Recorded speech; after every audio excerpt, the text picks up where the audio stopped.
club's quest for consistency. Coming out of the break, you're 6-1-1. What have you liked best about your club over that stretch?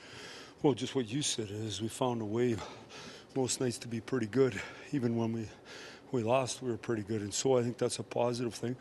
That's what we're trying to do. Older veteran teams, they find a way to have less ups and downs. And younger teams find ways to end up having more highs and more lows. And we just like to, keep it as constant as we can. We talked about that a little bit after the loss in New York. We wanted to bounce back. I thought that was a real tough road game, just with the altitude and the travel we had.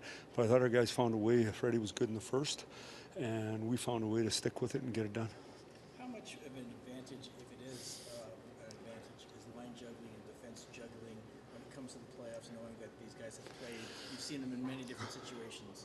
Yeah, I mean, I think we make way too big deal of it. After the power play, after a penalty kill, the lines are different every single time anyway. The D are different. On O-zone face-offs, we often go with different D than we would in the D zone. So you do that stuff all the time. What you're trying to do is you're trying to find a way to optimize your group, and you're also finding a way when something goes stale. That doesn't mean they're not going back together. It's just to change it up a little bit and to keep everybody jumping. The other thing that's important to do is when someone's playing good and playing better than someone else, that they end up over a period of time with that opportunity.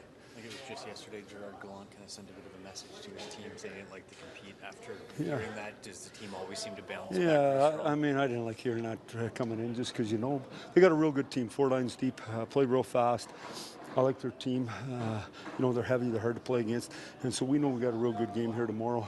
I don't know if you remember, last year we came in here and we actually dominated the first 4 shifts. We had a post and a good scoring chance, and then they just took it to us. So we understand what we're in for, and we look forward to playing. What did you see from the new look deep pairings that you had last night that made you want to keep them together moving forward here, at least in the short term? I saw Morgan Riley on the left side. Yeah. Have you been tempted at all to put Nylander with Matthews for a prolonged run, given their history? Or No, not yet. I tried that early, if you remember. Yeah. I tried to put the line back together. They weren't ready to go.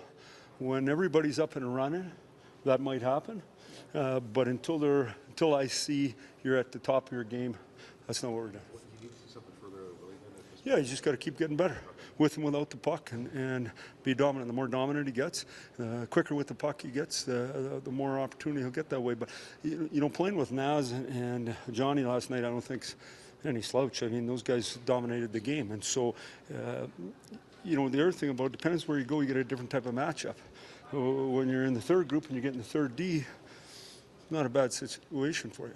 Measuring stick of his improvement in Willie is the goal in question, getting in on the forecheck ahead of their defenseman and creating from there. Well, I just think anytime you compete and you're mobile enough, you're aware enough, you're in shape enough to compete, it gives you a chance when you got his skill set.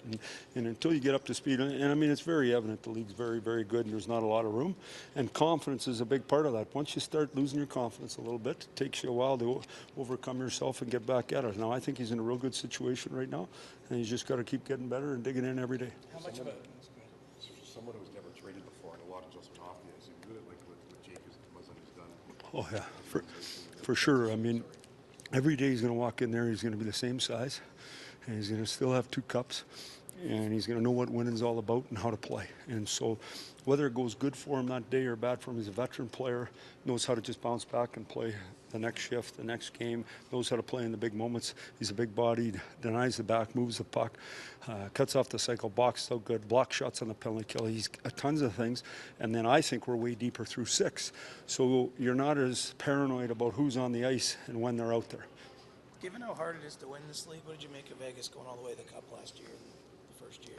Well, I think that expansion's way different today. There's a way better deal for the expansion team. I thought George McPhee did an outstanding job of cornering the market. We all have players we don't really know how good they're going to be, and you don't know until they're given the opportunity. 2 years later, when you look back, you say, geez, I wish I would have kept that guy. Hindsight's a wonderful thing, but I think they're set up good now. But that's the idea. You're trying to create a partner in the league, not someone to step all over. And so, obviously, they did a good job. Coaches did a good job. Managers, players did a good job. And they had a real good year. And now they're like the rest of us, trying to do it again. Stating the obvious here, but how much of a luxury is it for you to have so much offensive depth on your lines that you can mismatch on certain Well, it is, but it's only good if you work. And it's only good if you play right defensively, and it's only good if you all compete. Now, what happens in the league, as you know, is the time and space goes away, and the crowd around the net gets tighter to get into, and so the determination and the grit and all those things, those aren't measured in skill. They're measured in will, and so you got to make sure you put your work before your skill, and that's the challenge for our group. What's the degree of difficulty on the alley-oop pass that Matthews made to Kevin in that whole play?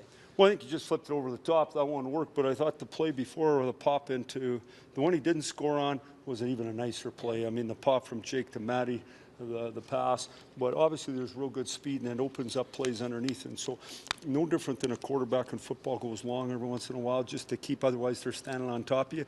You got to create some space underneath so you can make some plays.